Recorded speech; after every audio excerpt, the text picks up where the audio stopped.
Well, my friend, if you've found your way here, you must agree that motherhood can be a bitch sometimes. It's constant, it's exhausting, and it can switch from carefree to chaos in the blink of an eye. But the brilliant news is that you don't need a fancy pants retreat or a tropical holiday to rest, regroup, and refocus. You can, in fact, get the effects of the Bahamas at home in your pajamas.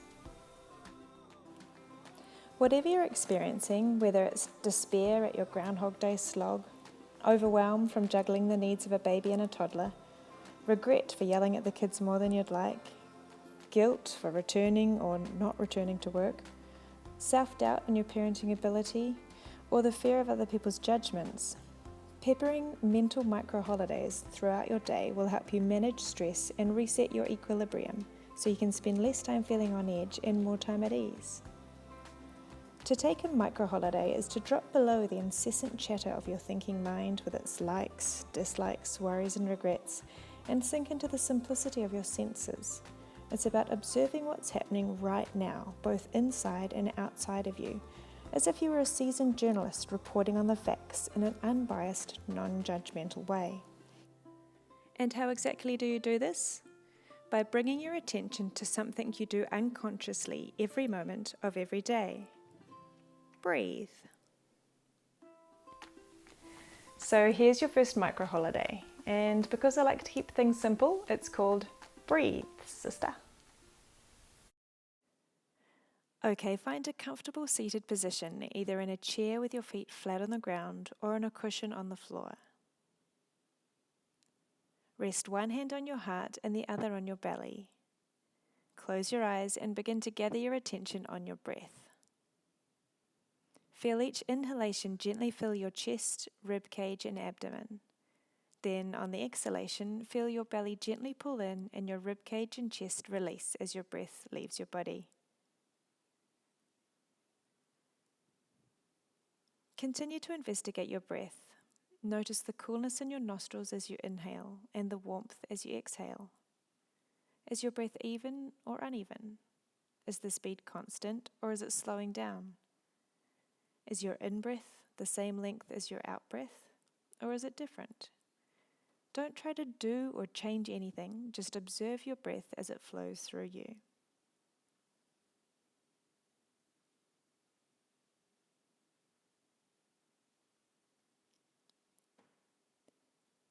Now bring your attention to the part of your body where you feel your breath most prominently. This might be your nostrils, your chest, or your belly. Hold your attention here and think, I'm inhaling as you inhale, and I'm exhaling as you exhale. Go ahead and do that now for 2 breaths.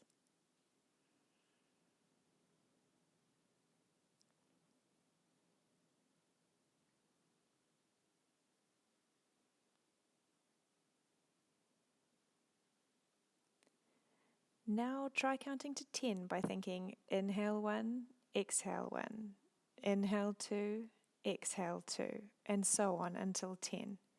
When you notice that your mind has wandered, which it will, that's what minds do, simply smile, acknowledge where it drifted off to, and gently but deliberately refocus on your breath. Pick up counting where you left off. Once you get to 10, begin again at 1. Go ahead and give that a go for a minute. I'll let you know when time's up.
Okay, so how was that?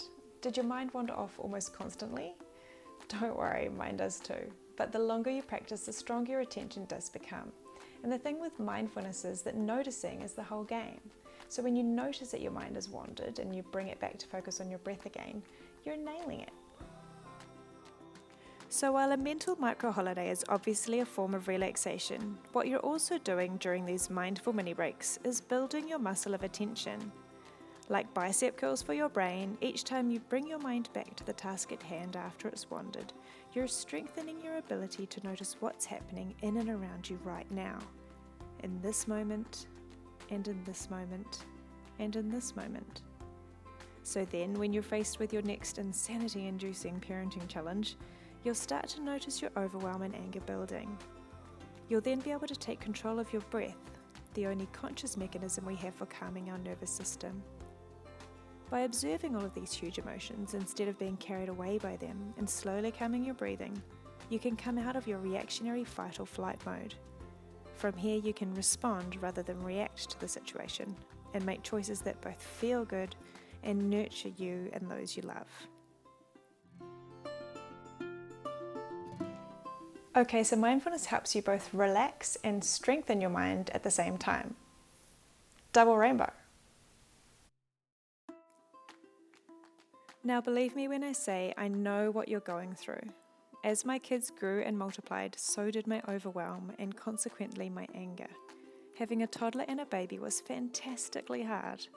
I had zero control over my days and I wasn't remotely accepting of this new reality. I would try to stay cool while my gorgeous little critters pulled their tricks, but I would inevitably lose my head multiple times a day. And while exploding into ferocious flames felt spectacular mid-eruption, my heady adrenaline highs would quickly give way to remorse and regret. I was desperate to find a way of parenting that involved fewer explosions and less guilt, so I hit the books. I read, and I eventually cobbled together an approach that felt good to me: fair boundaries and consistent consequences, delivered with consideration and compassion. Nice! I called a family meeting to share this auspicious news. Okay family, good news. I've done a truckload of research and I think I've got this peaceful parenting thing sorted. So I've pulled together some strategies to deal with your behaviour, which means there'll be no more yelling or motherly tantrums from me and everyone will be happy. What do you reckon? Hallelujah, said the family. This is how we rolled the following day. Calm, calm, calm, kaboom! And it was only midday. I just couldn't keep myself calm long enough to be the peaceful parent I wanted to be. I was on a crazy carousel of overthinking, self-doubt, and guilt. Okay, I promised to keep these short, so time's up for today, but I'll see you tomorrow for my parenting epiphany, plus of course day 2's micro holiday, take 5. See you tomorrow.